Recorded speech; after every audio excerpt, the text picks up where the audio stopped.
So let me tell you something that drives me nuts. When people just outright reject Christianity without ever exploring Christianity, without having any good reason to reject Christianity. Now, I understand there's a lot of people that have rejected Christianity after a lot of study, and I get that. But it doesn't make sense to me that people just reject it. I wrote willy-nilly on my sermon outline, that people reject it all willy-nilly, like whatever, it's not a big deal. And I guess it bothers me because it seems illogical, and I'm kind of old-fashioned in that I like logic. I think that logic is important, and it's just weird to me that people would know the claim of Christians, that Jesus came out of heaven to earth, that God came out of heaven to earth in the person of Jesus, and he lived a sinless life, and he died for our sins, and then he rose again after 3 days, and then people like hear that story and like, nah, because I don't like a Christian, or some Christian was mean to me once, or I had a Christian neighbor and I didn't really like them, and so that story, I'll just reject it. Or, I saw this thing on the History Channel once, and so, it can't be right. I mean, that can't be right because the History Channel, whatever. It's just strange to me. Not that people reject Christianity, because that will happen, right? But just that people reject it without ever really considering it. And I think that our story today, or our passage of Scripture today, is so powerful because it makes a claim that nobody should just reject without exploring it further. It's a really radical claim made by a guy who hung out with Jesus. And he makes this claim that we'll look at in just a second that I believe it's just a claim that just can't be ignored. I just think it's a claim so big and so profound and so life-changing and so worldview-changing that we must stop to think about it at least. And if we're Christians, this claim I think is so big that it should change our entire lives, but I don't think it's one that we really take seriously. And maybe that's why people reject Christianity without thinking about it, because oftentimes Christians don't even think about it. And we just live our lives kind of the same as we used to live our lives, even though we've given our lives to Jesus. Let me just kind of back up and say that this claim is really based on Christmas and what transpired on the first Christmas when Jesus was born. And what's so fascinating about what we'll read in just a minute in this claim is that we think of Christmas and we think of this really good and joyful story.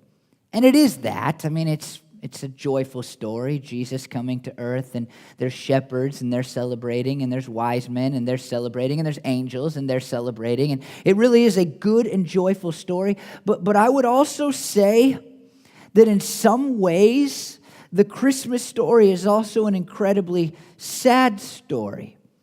Or at least it's a sad beginning to a story that will ultimately have an incredible end. And we're going to see that in what John writes in John 1, 9 through 13. And John's told us, if you weren't here last week, let me just catch you up. John has told us that the Word, the Logos, came into the world. And we saw last week that this means God came into the world. That's the beginning of John's gospel, the beginning of John's great letter about Jesus. He says, hey, here's the deal. I just want you to know up front that everything you're going to read in my book about this guy named Jesus is actually about this person who is God in human form, who is God in a bod, who is God.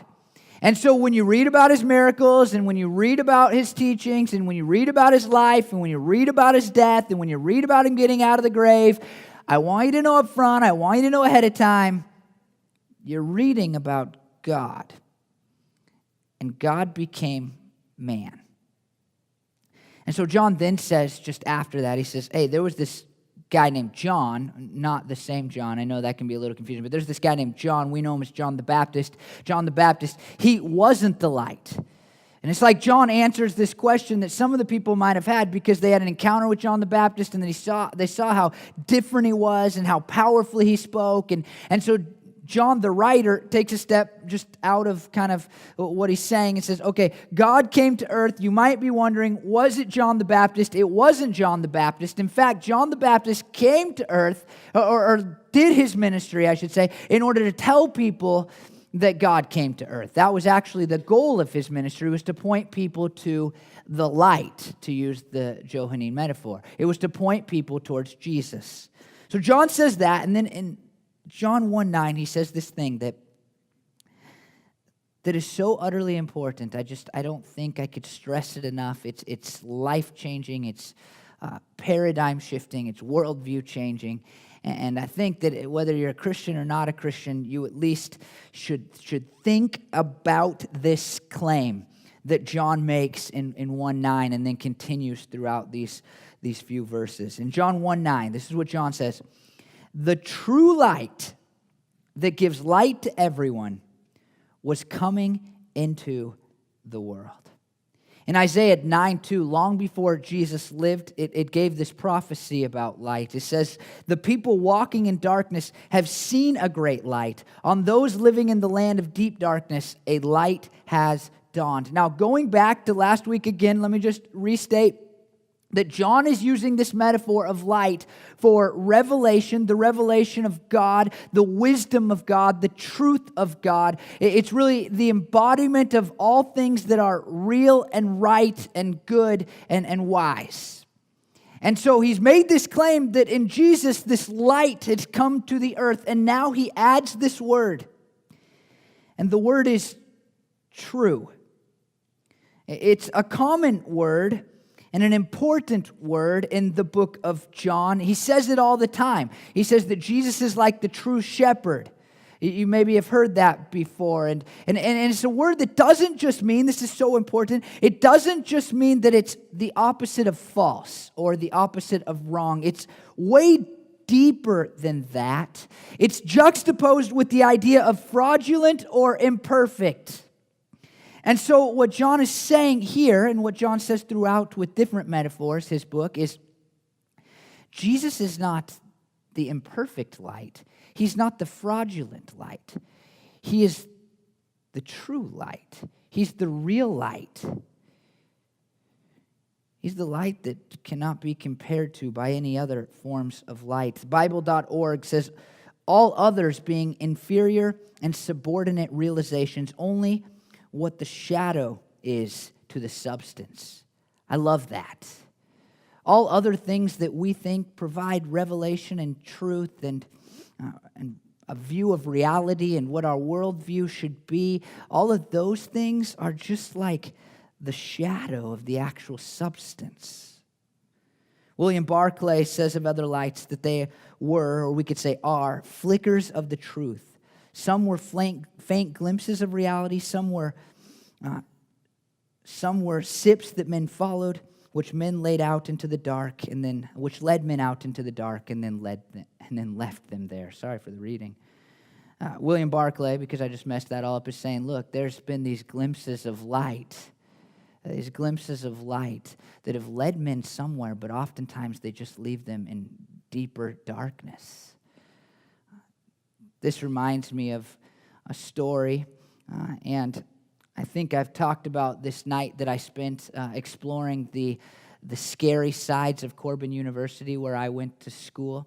And that night we took a tour of the tunnels that run underneath Corbin. And if you've ever seen an insane asylum in a movie, boom, you got a picture of what it looked like. We went underneath the foundation of the building, and there's stuff down there, which is creepy. Like, who needs a shovel underneath the foundation of our school, you know? And then there's this room, and this probably happens at every college, but I only went to the one. And there's this old archives room, and it's this section in the library where books are kept that are old, and they keep the blinds closed because they don't want any light getting in to hurt these old books. And so I'm with the security guard, by the way. I'm not breaking into all these places. I'm with campus security. He might have been able to be fired for this, but whatever. And so he takes us up there, And he has the one flashlight. And he leads us upstairs, and we open this room. And by the way, this room is supposedly haunted, which I'm sure happens at when you have one room in a library that can't have the blinds open. So it's apparently haunted. And we get in there, and his flashlight goes off out of nowhere. So then we go down the stairs and we leave. I got super scared by a friend, and we go out into the parking lot, and there's these doors that were in our parking lot that we had never noticed before. And since, by the way, somehow Corbin made these doors disappear. I'm not sure how it happened. They were these big double doors. They were made of wood. They were tied up with a zip tie or something. We hadn't really paid attention to them, but we decided to open them. And we opened them up, and it was the largest, darkest dungeon? I'm going to go with the word dungeon. That's how dungeony it was. Dungeon. Think like Aladdin when he's walking into that one place that he walks into and finds the bottle or the lamp. I mean, like darkness. It's horrible looking. It's as wide as like me to half court back there in our gym here. And it is terrifying looking. And somebody's like, let's go in. And I'm thinking, this guy whose flashlight's gone off has the one flashlight. There's no way I'm going in there. And I think this is what John begins to get at just right at the beginning here of this section. He's like, look, there's lights. But these other lights, like this guy, Matthew, who was my security guard taking me on this ghost tour, they can't be trusted. They might even be true at certain points. But they can't be trusted as you try to navigate the darkness that's so prevalent on our earth. Now, I'm going to return to that in just a second, but it's so interesting because it says that this light that is Jesus, this truth, this wisdom, this revelation that's come in the person of Jesus, it says that he is the light for all people. And I just find that so fascinating because if you're a Christian, then you know that Jesus lights your way. We even sing about things like that. But what about everybody else? And here's the deal. I think that Christians have a unique gift and that Jesus lights their pathway, if you will. But when Jesus came, he provided a new level of truth to every person. Even if you're not a Christian, if you hate Jesus, then in some ways you still bask in the light that he provided when he was born and lived his life here on earth. These things are Christian truths like this. If you think that people of all genders are of equal value, it's because Jesus came to earth. That's why you think that. If you've ever even looked at a Christian and said, well, they're sexist because they believe in different roles, well, you think it's wrong for us to be sexist because of our Savior. Because Jesus came to earth, he died for all people, and then his followers taught people that women have value and have a place and that they should be treated with equality and that we are one in Jesus and that we're now brothers and sisters and all these things. That's a huge deal, right? And that's light. We all think that, right? I hope you think that women and men have equal value. But before Jesus set foot in Rome, women were nothing. Maybe slightly above a slave, they could be told what to do. It didn't matter as much as a man. And in fact, in places that reject Jesus more around our world right now, some places where our missionaries are, do you know what they think about women? They don't think women are as good or as valuable or as important as men. Let me give you another one. The idea that people of all races are of equal value. This was not a view. This was not the view of the world before Jesus came to earth and shined his light on all people. If you believe in your heart of hearts that racism is bad, which I do, if you believe that, then in some way it's connected back to Jesus, the Logos, the Word, God being born as a baby a couple thousand years ago. Or this, if you think people of all economic classes are just as important and just as valuable, whether you have a lot of money or a little money, you're still kind of equal in worth. If you believe that, it's because Jesus was born a couple thousand years ago and he shed his light on all people. I've said this before, but hospitals exist because Jesus came. And people who followed him said, even those who are hurting and suffering and dying deserve some dignity. so let's create hospitals because we want to be like Jesus. It's like the forgotten deal because history just moves and people don't think about why we end up where we do.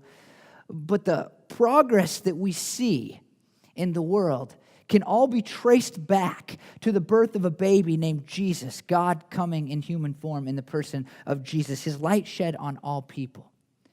But there are flickers of light in other places. And what just bothers me is that some people embrace these other light forms so quickly and so easily while rejecting Jesus, whom a guy named John has claimed, this is the true light. There might be other light sources out there. You might be able to find truth in other places, but this is the true light source. This is where real wisdom is found. This is where real truth is found. This is where real hope is found even. And this man's life and teaching and the way that he showed us we ought to live and interact with others, it's found in him. And people just say, nah. But they're so willing to explore and dive into these other things. And I found these illustrations of light, and I mean like literal illustrations. And I'm going to pop them up off the screen and kind of connect them to our light sources, and hopefully this will work. But it kind of made sense to me when I saw them because they're all pictures of kind of fake light. And so let's pop up the first one. And so here we see this picture of this light coming down, and it's obviously kind of a real light and kind of not. But it just made me think of as I just kind of happened upon these images all by the same artist. But it made me think of like self-help books or self-esteem books or a lot of what some pastors talk about in churches today. Just turn the TV on to the Christian stations, and it's like, hey, just feel good, and here's how you can feel good, and here's how you can build your self-esteem, and here's how you can think more highly of yourselves. And there's truth in those things, and I believe that God's truth exists in most places, at least to some degree. But people are so quick to just find a self-help book and say, oh, this will fix me, while rejecting the true light. I think, because you see the person swinging there, I think it's because it just makes them feel good. And the reality is Jesus doesn't always make us just feel good. He does oftentimes. He makes us better, but a lot of times he doesn't just make us feel better. And so we reject the true light for this kind of self-help light. Another one is like this kind of idea where people are trying to kind of predict the light and kind of build the light as they go. And I thought of like fortune tellers or gurus or even celebrities like Bono has become a source of light for so many people now. Like Bono's trying to figure it out, and so he says something and people are like, yes, that's light, I'm going to embrace that. And if it sounds good, then people will just take it and say, well, that sounded really good. And so I think there's like this light source that's like kind of revealed to us, and some of it's right, but it's kind of being built. And so we just embrace this light that is kind of over time starting to glow more and more while some person is painting it and developing. And even they can flip what they say is true and not true. And we kind of buy in even though they've switched a couple times. And do you know what I mean? Like it's just like this developing source of light that sometimes is right and good and smart, but sometimes it's not, and we just kind of embrace it anyway. In fact, people embrace it more quickly than they'll embrace Christianity. Or I got this like just something that just looks like a light. It's just like a facade light, and I think of things like the Dalai Lama or Chinese proverbs, or in fact, there's a quote by Buddha that hangs on the back wall of this gym back there, and it's a perfectly fine quote. I have no problem with it. I don't remember it off the top of my head, but it's a perfectly fine quote. Buddha was right when he said that, but it's like, it's not the full light, it's not the whole light, and sometimes it's just a bad version of light or a fake version of light, but there's some truth in the things that these people say. There's truth in Chinese proverbs sometimes, but it's not the light. It's just kind of a fake light. It looks good, it sounds good, all those things. And then there's even this, which you could connect to Buddha and some other religions, but like there's like this fake light that becomes dangerous sometimes, right? Like other religions, Buddha, Dalai Lama, I mentioned them, but cults, It's like they give you a version of the light. They shed some light on your life. This is how they bring you in. And then there's a boogeyman behind it, just really trying to take your money or has some kind of power trip, or in some cases, they're psychotic. There's a guy in Australia right now who believes he's Jesus, and he's just led tons of people astray. He was married to what he claimed, and if you know the Bible story, Mary Magdalene's a big deal. He was married to Mary Magdalene, but they got divorced, and the new lady, I'm not making this up, became the new Mary Magdalene. And so he was wrong the first time. And this is dangerous, right? Where it's like, look, this is the truth and this is real, and I can show you the way that your life ought to go and show you how to feel better about yourself, and really behind it is something evil and dark. Even like Christians, I think, can get wrapped up in this, but I mean, just a couple of things that like people say that it's just not true, but it sounds like light if you say it well enough. Like, our morals are driven by how you feel. People say that. People talk about that. It's like such a postmodern thing to say. If you're a millennial, then you're just surrounded by people who think like that. But everybody knows it's not true. It just kind of looks like light. Oh, yeah. Of course my morals are driven by how I feel.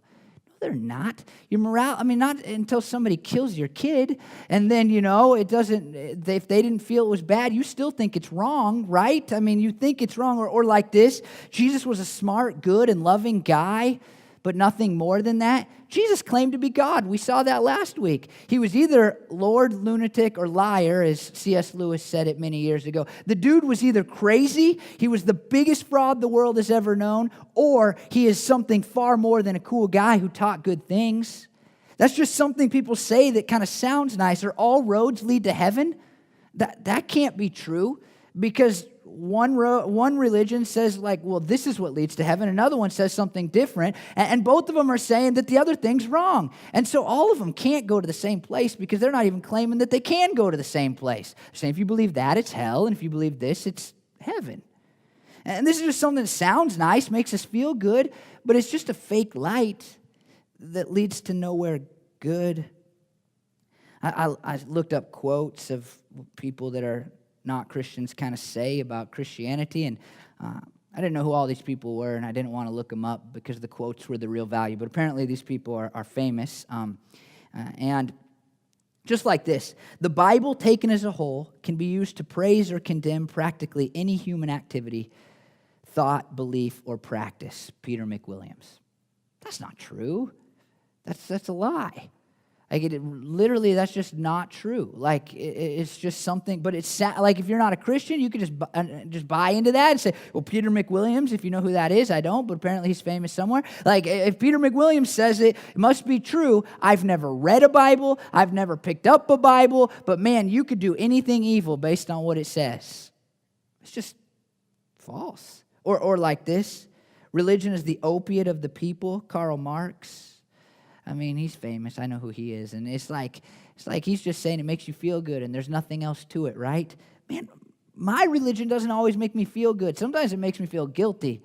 Most of the time it makes me feel better, but sometimes it makes me feel guilty. And so he just made that up. People bought it. Or this guy said, or maybe girl, if there's a supreme being, he is crazy. Marlene Dietrich. Why? Because you're famous and you said it and people bought it? I mean, this is just like, what are you talking about? And if there is a supreme being, then he has the right to define that which is crazy and what isn't crazy. You don't get to tell the supreme being if he's crazy. The supreme being gets to tell you what you ought to do. This is just words. It's not real light. But people are so quick to buy into these things. To say, well, Oprah said it, so it must be true. You know, I mean, it's just so easy. And here's what I just want you to hear. Just because it sounds right or even bright doesn't mean it's true light. Just because it sounds right or even bright doesn't mean it is true light. Some things sound very intelligent. They're still wrong. Sometimes people say things that sound so good that are utterly wrong. And the claim by Jesus, the claim is, this is the claim, and by his friends, Jesus is the only source of true light. He is the only source of pure wisdom. He is the only source of revelation, and specifically the revelation of how God is and what God is like and what God expects from us and how we ought to live our lives and how we get into heaven and all those things. The only true source.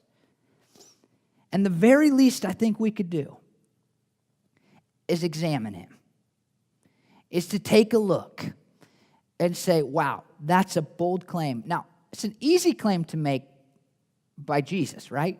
Anybody can show up and say, I am the true light. But that's a crazy claim for somebody else to make about a person. And we'll look at a bigger claim in just a second. He continues in John 1, 10 and 11. He was in the world, and though the world was made through him, the world did not recognize him. He came to that which was his own, but his own did not receive him. Now, you might have seen a little trend there. World, world, world.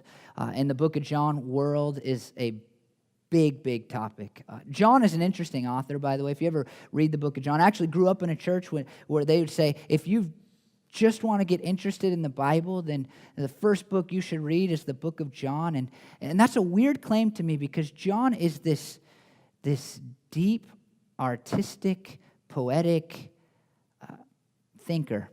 And he just uses words in a million ways, and he's like all artsy. And if you're like me at all, then John's like the last book you'd want to read first in the Bible, because you'll sometimes leave going, what is he talking about? Why doesn't he just tell me what he means?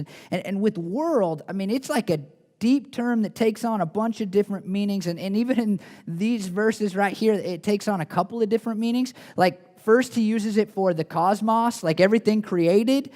But then he also uses it for people, and then he also uses it for fallen people, like people who aren't loving God and aren't living for God, and those who have sinned and turned away from God and rejected God. And we see glimpses of that all right there. But the idea is that Jesus came into that which he created, but the people in the world in which he created did not know him because they were hardened and darkened towards him.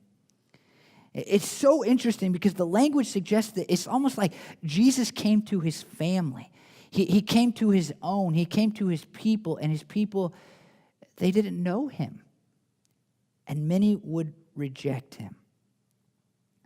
Now, I want you to know that, this isn't, for John, a theoretical idea, right? Like, we can just picture it as kind of theory and things like that. But for John, he spent years hanging out with Jesus, walking around with Jesus, listening to Jesus, talking with Jesus, having intimate conversations with Jesus, watching Jesus do miracles, watching Jesus heal people and fix people and provide for people and touch people and change the world. He literally watched Jesus change the world. And he also watched people reject that same Jesus who had changed the world. And the truth is, for Christians like me, it's not theoretical. I believe that Jesus created me, but I also believe that Jesus has come into my life and he has radically changed my life. And I think that's one of the reasons that it just bothers me when people reject Christianity, when they reject this claim of being the true light just out of hand, just without thought. Because it's like, look, I'm telling you, I am telling you that when Jesus came to me and he touched my heart, my life was changed forever. And I have experienced things with Jesus that are real and profound and true. And you're saying, nah, that bothers me. John is looking at the Christmas story, and what he's saying is, it was sad. It was sad. It was sad because that baby that was born was God. And he had created everything around him. And he came here to be the true light, to give people wisdom and truth and all of those things that I've said. And ultimately, as we saw last week, to die for people's sins, to die for people's darkness. And then he rose again. This is the creator of the world. and they just rejected him. In fact, what John knows that I can't see because I wasn't there is that they would reject him so passionately that they would nail him to a cross. So for John, he knows the Christmas story is joyful, and we'll see that in just a second. He knows that it's a good story, but he also realizes that the beginning of the overall story is kind of sad because it was God coming to earth to provide light, and people rejected him. Many people didn't even reject him based on anything good. They rejected him because they didn't like him, because he was a threat to their power and authority. They rejected him because they didn't like some of the language he used. They rejected him because he hung out with other people that they found objectionable. I mean, they rejected him for all of these terrible reasons. And that's what's happening still, right? Like, so many people reject Jesus for so many stupid reasons. I just tell you, like, rejecting Jesus because you knew, and this is the most common one, because you knew a Christian who didn't live for Jesus is a bad reason to reject Jesus. It's the number one reason that people seem to give when they've never really thought about becoming Christians. It's just like, well, I would think about that, but his followers are jerks. That's dumb. I mean, like, Jesus made the claim to be the true light of the world, and you're rejecting him because of somebody else? Like, that's not a good reason. And it's happened for so long. And I just want to say, just again, because people, this is what happens. Like, you hear these things that sound right and they sound good, and then people reject the creator of the world just because something else sounds good. Like, well, Christians don't believe in science, or all Christians are hypocrites, or Christians, they don't really care about people, or Christians hate people that aren't like them, or Christians are just a bunch of people that are in it for the money, and they try to shove religion down people's throats. It's like, remember, just because it sounds right or even bright doesn't mean it's true light. And so don't reject Jesus because somebody said something that you thought sounded kind of cool at some point, and it became your excuse for rejecting the creator of the universe. John continues, yet to all who did receive him, to those who believed in his name, he gave the right to become children of God, children born not of natural descent, nor of human decision, or a husband's will, but born of God. This is the cool part of the story. The cool part of the story is that the New Testament declares that while God is the Father of all people, not all people are children of God. That makes sense? Can I say that again? God is the Father of all people, but all people are not the children of God. Because some people have rejected his fathership. They have rejected him as their father, and they have turned and gone different ways and said, I don't want you in my life anymore. I reject you. I turn away from you. I want to be emancipated. I want to be free from you, the Father of all. So God is the Father of all people, but not all people are children of God. In fact, none of us were children of God until Jesus came to earth, and that's what John is saying to us here. He came to earth in order that we might once again be his children, that we might, as Paul says it, be adopted by God, become co-heirs with Christ, and look forward to heavenly blessings in the presence of our heavenly Dad. John is like, look, here's the deal. A lot of people rejected him. And so in some ways, the story of Christmas is sad, but not all people rejected him. And the good news of Christmas is that Jesus came, God came to earth. He was born a baby, and he did it in order that we might become God's children. If we could just think of it this way, God became a child so that we could become God's child. John knows that while many rejected him, and it's sad, some didn't. And they now can be eternally the children of God. This is why Jesus came. This is why Jesus died. This is why Jesus rose again. We all, because of our sin, had rejected God as our dads, our heavenly dads. And so God, like a good dad will do, came out of heaven, came to where we were, and gave us a new way to be in relationship with him again. This is an incredible part of Christmas. I just think, like some of you haven't had good relationships with your dads, and I just think this is so important. And maybe when you picture a dad, it's all terrible and all bad. But Christmas shows us a different version of a dad, a heavenly dad that is perfect, that is good, that is kind, that loved us so much that he stepped out of his glorious place in heaven to come to earth to be where we are. Don't you know that some dads are just the opposite of that? They step out of your life in order to make more money or to be more successful or to have more fun. But God stepped out of perfection and into our lives so that we might be in a better relationship with him, so that we might be in relationship with him at all. That makes Christmas pretty incredible. And then John just kind of wraps it up by saying it this way.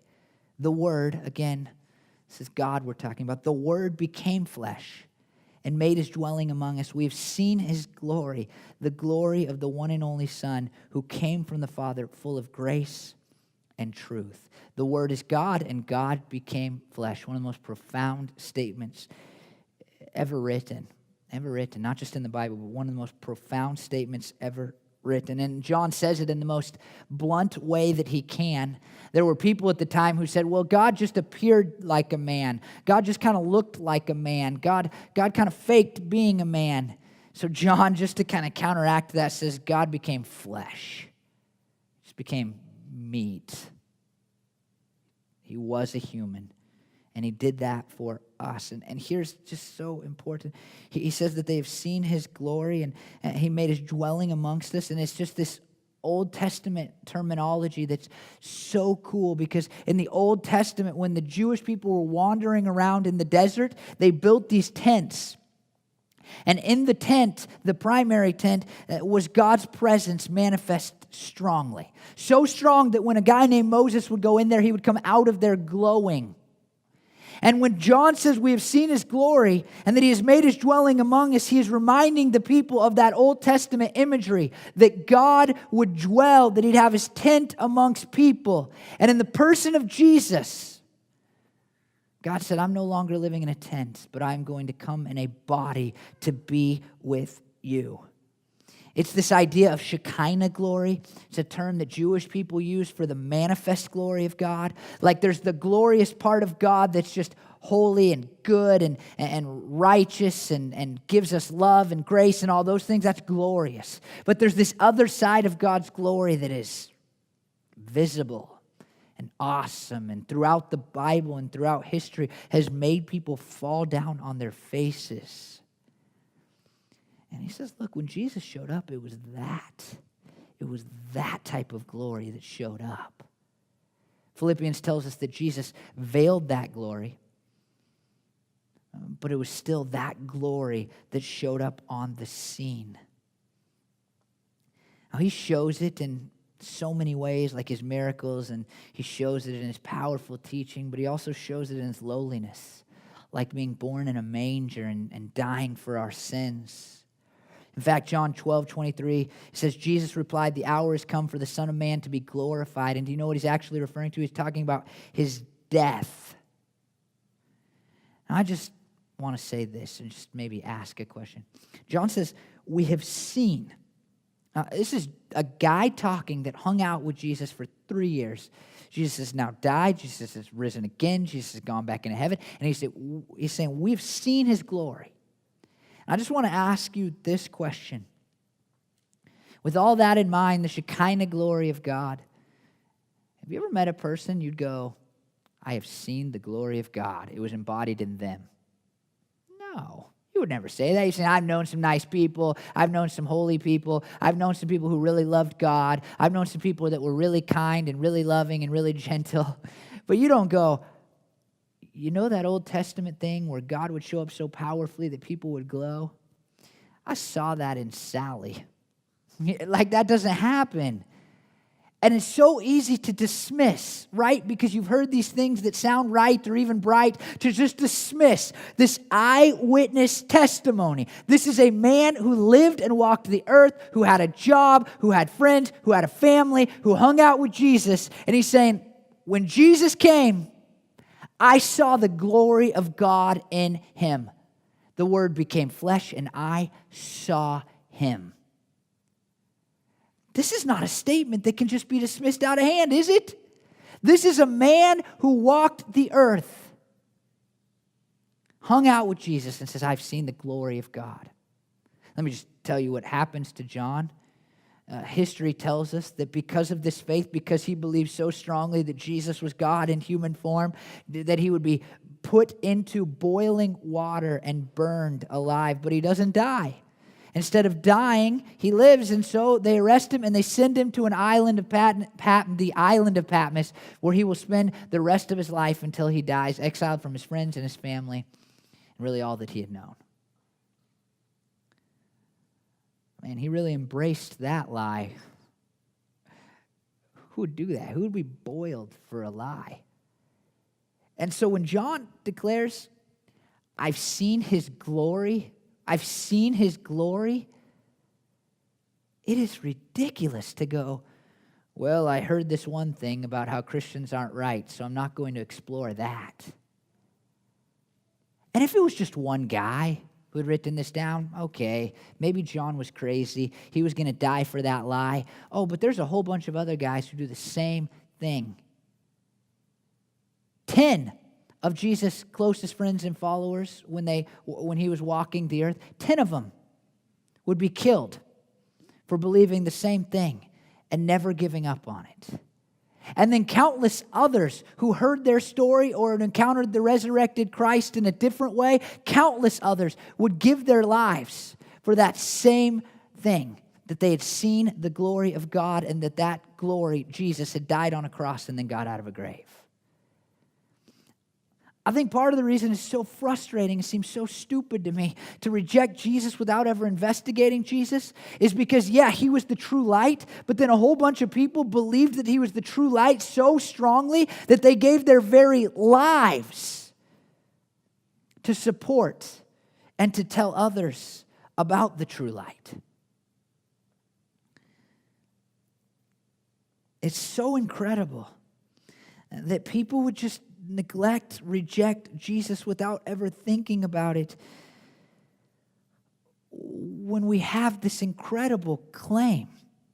But not only do we have this incredible claim, we have this incredible claim by a guy who hung out with Jesus and a bunch of other people who hung out with Jesus. I just think that we should be people who explore, who investigate, who look at the light that is Jesus and say, well, this is an incredible claim. Let's find out if it's real. Let's find out if it's real. And then John just ends it with this, and this is another reason that is so fascinating to me that people reject it without exploring it. He says that this light, this Jesus, came full of grace and truth. Grace and truth. Jesus came to provide things that I believe we all want. The word grace, and I have never read this or known this before, and I've talked about grace a lot, but I just read this week, and it seemed to be something that I could verify to be true. I got it from 2 sources. The original word for grace just means that which causes joy. And then it becomes this idea of goodwill or grace or unmerited favor as it kind of moves through the New Testament. But its very source, its very original meaning of this word is that which causes joy. And that's what Jesus has done for me. And that's what Jesus did for John. And John knows that this story of Christmas and how people reject Jesus is not the end of the story, but that Jesus would die for people's sins and then he'd rise again. And he knows the joy that can be brought to him, that has been brought to him, a joy that goes beyond being boiled or sent off into an island. He knows that it's a joy that goes beyond that, and he's like, this Jesus character brings joy. So it's ridiculous to reject him without ever thinking about it. And then he brings truth, and we've already talked about that enough. And just let me say again, just because it sounds right or even bright doesn't mean it is the true light. And this is why you need to investigate, explore, dive into the life of Jesus. Now look, if you're not a Christian, let me just tell you, there's these 4 books written that are placed in our Bibles: Matthew, Mark, Luke, and John. That's what they're called. And they record the important, key, most valuable events of Jesus' life. They're all written down for us. And if you're not a Christian, I just say, look, like, here's my claim to you, that Jesus is the true light, that all these other sources of light, they are at best just little flickers of Jesus, and at worst, fake, just fake light. That's my claim to you, and I'm claiming to you that because Jesus is the light of the world, He gave His life for you. He died, He rose again. He is up in heaven now where He rules and reigns, and you can become His child if you believe in what He has told us, and you will believe in Him as your Savior and Lord. That's my claim. And I just ask, not that you just go, okay, but that you say, I'll investigate that. I'll read Matthew, Mark, Luke, and John. I'll ask Chad that question. Hey, why do you believe that? What has Jesus done for you? How has He provided light to you? Let's have a conversation about that. Like I say every week, you can fill out a response card. I'll sit with you and say, here's why Jesus changed my life. Here's where I have actually seen His glory and encountered Him. It's very real to me. And so please, if you're not a Christian, just remember that just because something sounds right or even bright, it doesn't mean it's right or light. And so explore Jesus, dive in, ask the question, should I give my life to Him? Is He real? Is He right? Is He good? What makes Him so different than all of the other teachers of the world that have had a profound impact on our societies? Why Jesus and not Bono? Why? Explore it. And if you're a Christian, here's just this. This is so important. We set a bad example. Because while we believe that Jesus is the light of the world, we rarely ask what that light is saying to us. We rarely, let's be honest with each other here, we rarely dive into the Gospels and say, what does that life teach me about me and about God and about how I should live my life and about how I should think and feel? We make Jesus the back burner of our lives. There's a light to glow out there somewhere. I believe that is the light. But I'm going to think about all this stuff. I'm going to let my life be driven by all this stuff. And if Christmas can be illuminating in any way, I think it can be illuminating because it can remind us that when Jesus was born, God was born, and He was born so that you could know how to live your life, and you could know what was true, and you could know how you ought to interact with God, and all of those things.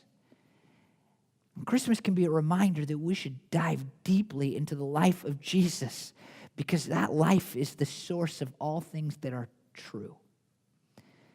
The greatest truth is the truth of Jesus' life.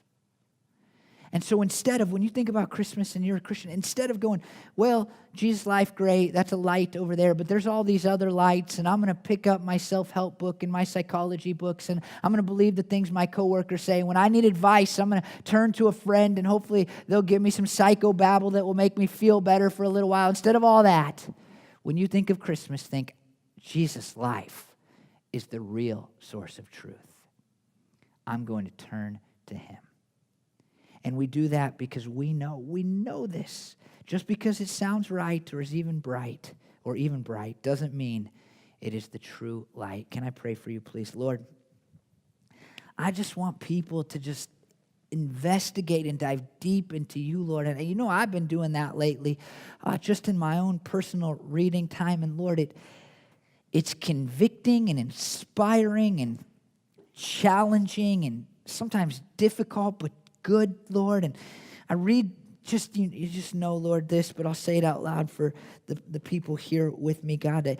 Sometimes man, Jesus sounds harsh and yet compassionate. And it's like, how do I put those together? And how do I live in a way where I'm straightforward with people, but also more compassionate than anybody that I know, Lord? And it's such a profound experience to look at You and what You have done and what You have said and who You were and who You are. And I just want everybody to have that profound experience, Lord.